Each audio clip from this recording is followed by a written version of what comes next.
एक नई वीडियो के साथ आज मैं फिर हाजिर हूं, आपका होस्ट और दोस्त विक्रांत जोशी आपका स्वागत करता हूं मेरे रिव्यू मास्टर में, जिसमें हम लेके आते हैं दिन भर की स्पेस और डिफेंस न्यूज की टॉप खबरें। यदि आपने इस चैनल को सब्सक्राइब नहीं किया हुआ है तो अभी कर लीजिए और बेल आइकन को भी प्रेस कर दीजिए। यदि आप मुझे ट्विटर पर फॉलो करना चाहते हैं, लिंक डिस्क्रिप्शन में मिल जाएगा और स्क्रीन पर भी मिल जाएगा। अपनी सबसे पहली खबर की बात करेंगे तो वो AMCA की तरफ से आ रही है, एडवांस मीडियम कॉम्बैट एयरक्राफ्ट की तरफ से आ रही है, जो कि हमारा भविष्य का प्रोग्राम है, 5th जनरेशन एयरक्राफ्ट बनाने का प्रोग्राम है।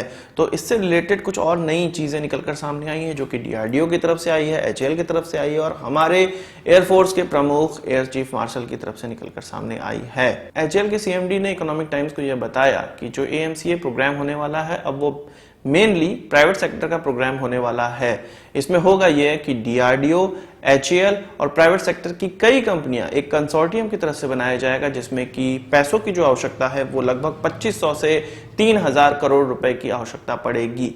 ये सारी छोटी बड़ी कंपनियां मिलकर इसमें पैसे इन्वेस्ट करेंगी। पहले ये सोचा जा रहा है कि जो इसका प्रोटोटाइप बनकर निकल कर आएगा सामने, वो HAL बेंगलोर के द्वारा बनाया जाएगा, पर जब ये प्रोजेक्ट पूरा बन जाएगा, एयरक्राफ्ट बन जाएगा, तो इसको HAL की नासिक फैसिलिटी से निकाला जाएगा और इसका जो प्रोडक्शन है वो HAL के द्वारा नहीं किया जाएगा।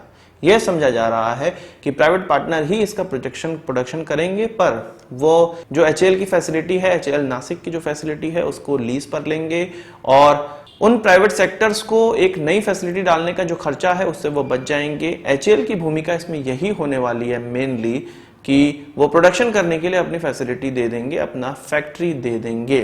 अब मेनली ये प्राइवेट सेक्टर का प्रोग्राम हो गया है, जिसमें DRDO का डिजाइन लगेगा, एविएशन सेक्टर का जो HAL का एक्सपीरियंस है वो लगेगा, या प्रोडक्शन कुछ भी प्रोड्यूस करना है वो HAL की फैसिलिटी में किया जाएगा और जो पैसे हैं वो प्राइवेट सेक्टर के लगेगा और उसमें जो इंजीनियर या साइंटिस्ट का दिमाग है वो भी प्राइवेट सेक्टर से काफी लिया जाएगा। इसी पर DRDO के चीफ का भी यही कहना है। उनका यह कहना था कि 1800 से अधिक अब MSME डेवलप हो चुके हैं। जब LCA को बनाया जा रहा था, लाइट कॉम्बैट एयरक्राफ्ट को बनाया जा रहा था, तब बिल्कुल जीरो था इंडिया में। अब 1800 से ज्यादा MSME बन गई हैं, जो कि आगे चल के अब हमें बेनिफिट देने वाली हैं और इनका इस्तेमाल अब इस प्रोजेक्ट में, AMCA के प्रोजेक्ट में किया जाना है। उन्होंने ये भी कहा कि ये एयरक्राफ्ट 5.5 जनरेशन का होने वाला है, यानी कि 5th जनरेशन से थोड़ी सी एडवांस कैपेबिलिटी और इसमें होने वाली है।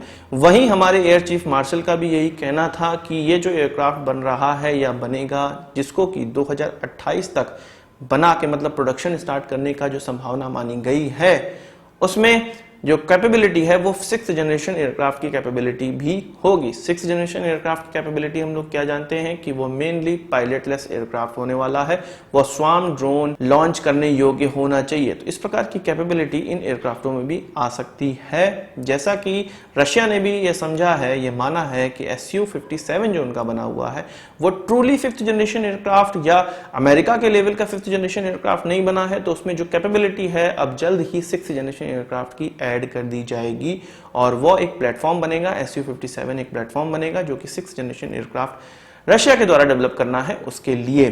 तो कुछ इसी प्रकार से भारत भी समझ रहा है कि अब 5th जनरेशन एयरक्राफ्ट का जो समय है वो खत्म हो चुका है।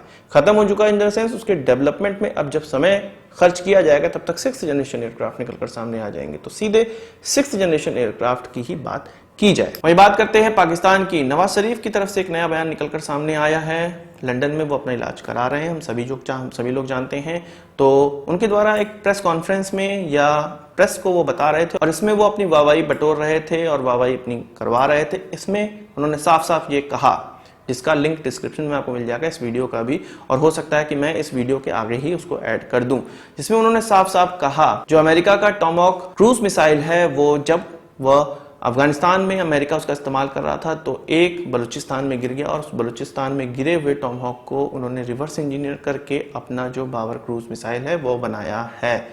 हम जानते हैं कि पाकिस्तान में रिवर्स इंजीनियरिंग करने की कैपेबिलिटी तो नहीं है, ये सारा चीज चाइना के द्वारा किया गया और चाइना के द्वारा फिर पाकिस्तान को भी यह जो क्रूज मिसाइल है वो शेयर की गई है। अब ये साफ पता चल चुका है कि अमेरिकन डिजाइन पर ही बेस्ड ये क्रूज मिसाइल है, जो कि उन्होंने कॉपी या रिवर्स इंजीनियरिंग की है और मेनली इसमें चाइना का भी हाथ है। वही बात करते हैं चाइना की। एक बहुत ही ज्यादा हंसी वाला हास्यास्पद घटना हुई, जो कि चीन ने खुद, अब यह चीन के लिए एक दुर्घटना ही इसको माना जा सकता है और विश्व पटल पे उनकी हंसी उड़ने लगी है, PLA की हंसी उड़ने लगी है।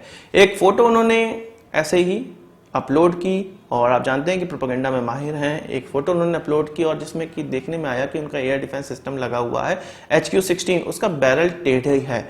उसकी जो मिसाइल लॉन्च करने वाली बैरल थी वो टेढ़ी थी।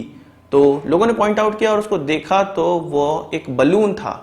इससे ये पता चल रहा है कि चीन अपने जो एयर डिफेंस सिस्टम का भौकाल दिखा रहा है और हमारे जो सैटेलाइट हैं वो उनके एयर डिफेंस सिस्टम को पकड़ते हैं और उनकी जो जितनी भी डिप्लॉयमेंट है उसको देख रही है कि कहाँ कहाँ पर डिप्लॉयमेंट है। तो वो एक बेवकूफ़ बना रहा है भारत को, या उलझाए रखना चाह रहा है कि हमारा इतना डिप्लॉयमेंट है और असल डिप्लॉयमेंट उनका कहीं और में हो सकता है। इससे चीन की बेवकूफ़ी भी झलक रही है और चीन की होशियारी भी झलक रही है।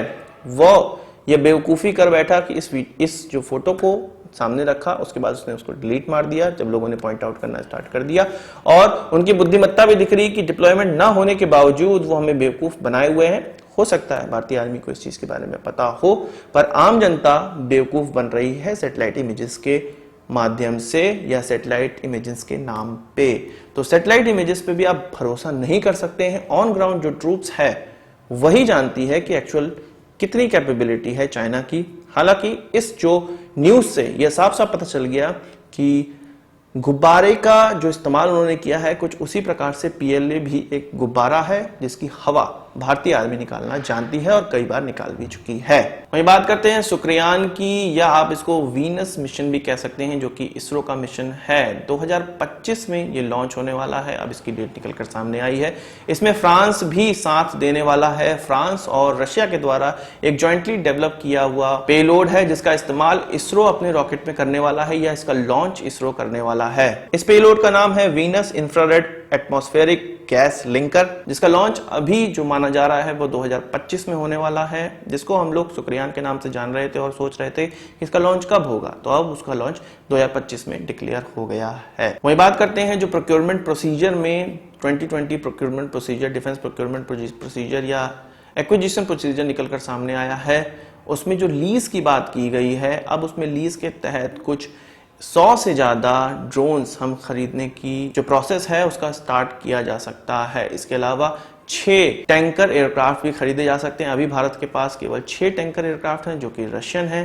लीज के माध्यम से ये होगा कि ये टैंकर एयरक्राफ्ट कम दाम में ही कुछ 4-5 साल, 6 साल, 10 साल के लिए भारत आ जाएंगे। इनका पूरा पेमेंट भारत को नहीं करना पड़ेगा, जो कि फंड क्रंच इंडियन एयरफोर्स या भारतीय सेना में है। उस फंड क्रंच को ध्यान में रखते हुए ये प्रोसीजर डाला गया है एक्विजिशन प्रोसीजर में। तो उसी का इस्तेमाल करते हुए अब 100 से ज्यादा ड्रोन, लगभग कहा जा रहा है 127 ड्रोन, इसके अलावा 6 टैंकर एयरक्राफ्ट खरीदे जा सकते हैं।